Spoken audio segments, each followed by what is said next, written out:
Hello everyone, it's Lisa here for Picket Fence Studios. Today I'm going to be making a slimline Christmas card for you using some paper glitz. And here is a look at the card that I'm going to be making. And what I'm going to first do is run through some of the main supplies that I'm going to be using. First of all, I'm going to be using the Autumn Field Seamless stamp. This came out this month. It's really good for winter as well as autumn, as you will see. So that's going to feature on the card today. I'm using the Slimline die cutting system insert. This is the Angel, and she is going to feature on the center of my card. I'm also going to be using a sentiment from Inside Quotes Christmas. I'm going to also use one of the scallop dies from the Slimline die cutting system scallop frame set, along with one of the rectangles from the original Slimline die cutting system set. I'm using 3 paper glitzes today. The first is Navy Wingtips, which is a beautiful navy blue, dark blue, Snowdrifts, which is a turquoise blue, and purple Prism. And I'm also going to be using Blueprint Sketch, Wilted Violet, and Mermaid Lagoon Distress inks. We're going to start off by making the Autumn Fields background, and I've put a panel of white cardstock into my MISTI, and I'm just going to position the stamp down into the left hand corner. The exact size of the cardstock doesn't matter. I just needed something that was going to be long enough for me to be able to stamp that stamp twice. So I've picked it up with the MISTI Door, and I'm now going to randomly apply the 3 distress inks over the background stamp. I can actually see where I'm going with the 3 inks. It's not easy to see on the camera, but I can see, and there is a little bit of overlap, of course. It doesn't worry me too much. You can always dab your inks off onto some spare paper to try and clean them up if you do get any contamination, but it's not something I worry about particularly. So I've stamped that down, and then I'm going to take the stamp scrubber and I'm going to clean the stamp off. The stamp scrubber is a really useful tool as it doesn't leave any residue on your stamp, and I want that to be really clean so that when I put it down on my cardstock I'm not going to get any marks carried over from the previous stamping. I've lined that up using 2 little raised areas in the bottom left of the stamp. Very hard to see on camera, but it does line up really easily, and I'm going to repeat the process again. So I'm using Wilted Violet, Blueprint Sketch, and Mermaid Lagoon, and I'm just tapping those randomly all over that stamp, and I'm just going to press that down again, and you'll see here how easy it is to create a length of that pattern just by moving the stamp along each time. I think these colours are so pretty together, and they're going to go really well with the 3 paper glitz colours that I'm using.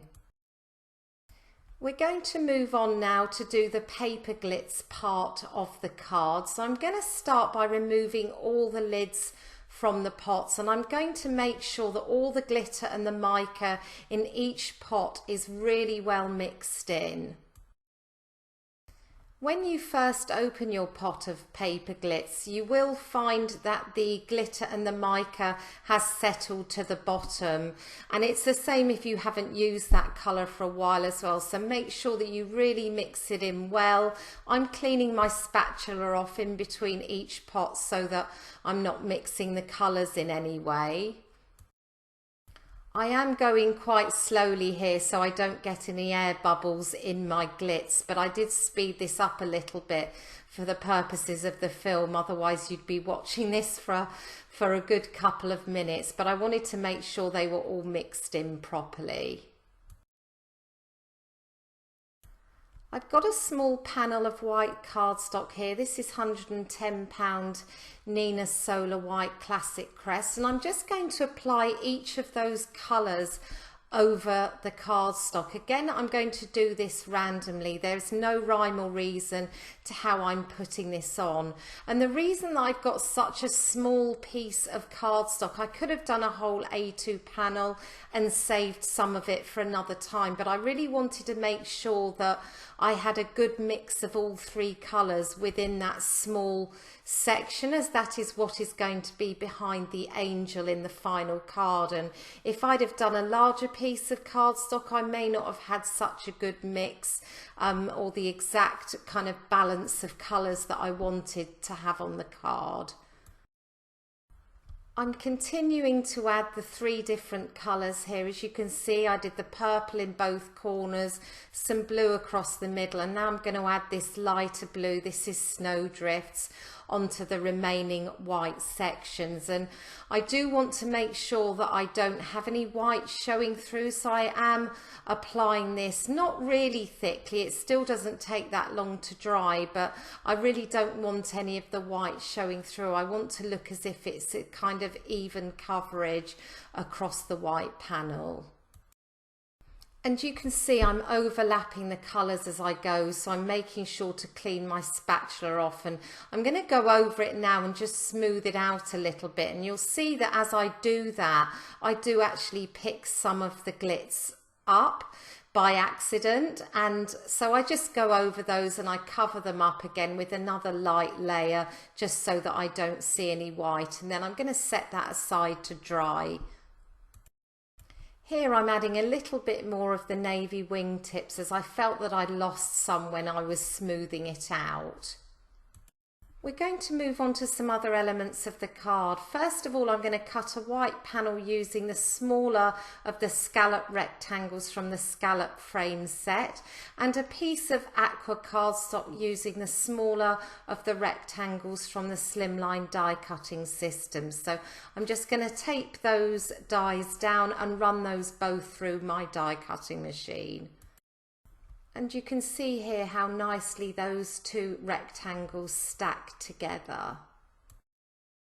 Taking that rectangle scallop panel, we're now going to cut the angel insert from the middle of that panel. And I want to make sure that it's exactly right. So I took a T-square ruler and a pencil, and I just put a couple of marks at the top and the bottom of the rectangle as to where the halfway point was, and I drew a line between them. I've also marked the back of the angel insert die. I used a black Sharpie just to put little dashes where the halfway line was on each four sides of that die. If I wanted to align this die horizontally as well as vertically on that panel, that would be really useful. I'm only going to worry about the vertical aspect today, so I just line those up with the pencil line that I've drawn, and I tape it down, and I'm going to run that through my die cutting machine. And now I know that that die is centered absolutely perfectly across that panel. All the little die cut sections pop out really easily, and I also take an eraser at this point and I make sure that I rub out any of the pencil lines that are showing across the angel. I'm going to cut the circle windows either side of the angel now. So I've taken one of the circular dies from the Scallop frame set, taped it down and run it through the die cutting machine. And I do this again with the other side. I eyeball this as I felt the areas were much smaller, and it's much easier to line them up when you haven't got a long expanse of white cards. So just removing those, and I'm going to keep those little frames that you get for another project. So I've taken the window panel, I've placed it over my aqua cardstock, and I'm now just going to mark off where the three individual sections are. Here is my Autumn Fields panel and my Paper Glitz panel, and I'm just going to trim each of those down so that I've got three small panels that will sit behind the individual windows. Now I could have created a wider panel of the Autumn Fields image when I was making that earlier on, but I didn't want to have a thicker area in the centre of my card. So if I'd have made a wider panel, I could have laid it behind each of the three windows and then simply adhered my Paper Glitz panel over the middle section behind the angel, but I thought that that would just make it a bit thicker and I wanted it to be as flat as possible. So that's why I decided to do individual panels, and you can see here I'm adhering each one down with wet adhesive, and I'm using my pencil marks on the aqua cardstock as a guide, but I'm also bringing that window panel across each time just to double check that everything is lined up correctly.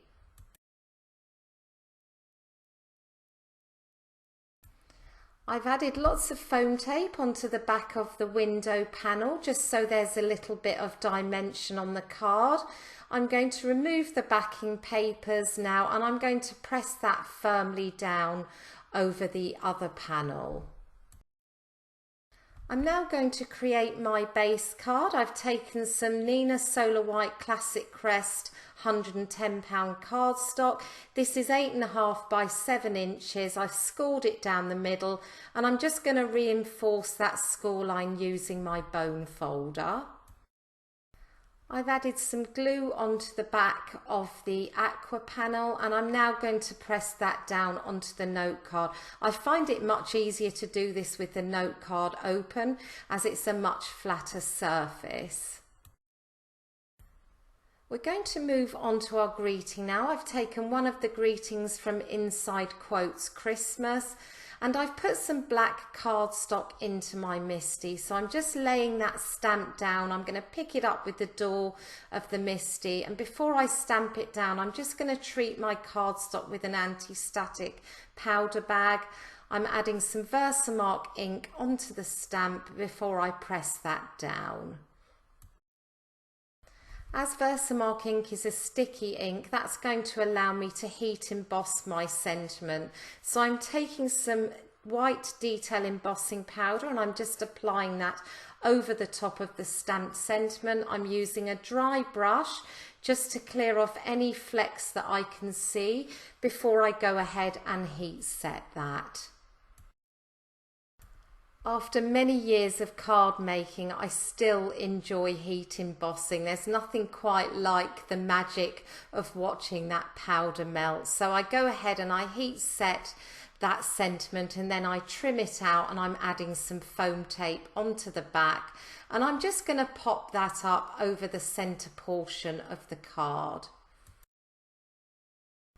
That brings me to the end of my card for you today. I do hope that you found this useful and you picked up some tips and tricks along the way. I wish you could see the sparkle of the paper glitz in real life. It really is so pretty. Thank you for joining me today and I wish you all a wonderful day. Bye for now.